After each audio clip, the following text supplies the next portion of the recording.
যে দুনিয়ার থেকে যখন বিদায় নিতেছিলেন, হায় হায়, মালাকুল মউত যখন অনুমতি চাইতেছিলেন বুকে হাত রাখবো কি রাখবো না, তো বলছে অনুমতি দিব, আইনা আখি জিবরিল, আমার ভাই জিবরিল কোথায়? তো বলছে দেখা আসছি ফি সামাইল উলা, প্রথম আকাশে। একটু পরে উনি সালাম দিয়া ঢুকছেন, ওনার চোখে পানি ছিল।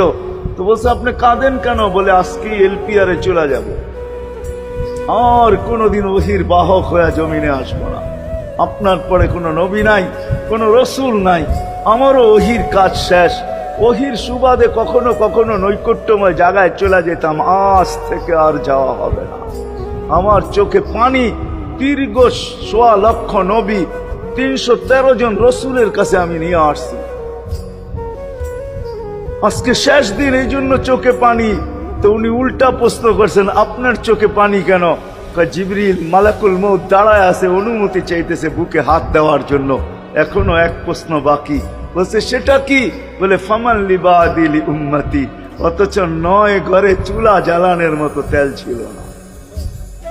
খাওয়া তো দূরের কথা, বাতি জ্বালানোর তেল ছিল না। আম্মা জান আয়েশা রাদিয়াল্লাহু তাআলা আনহা বলেন, যদি তেল থাকতো তো খিদার তাড়না এতটুক ছিল, আগে তেল পান করে নিতাম। হাদিস উঠায়া দেখেন, লেখা আছে।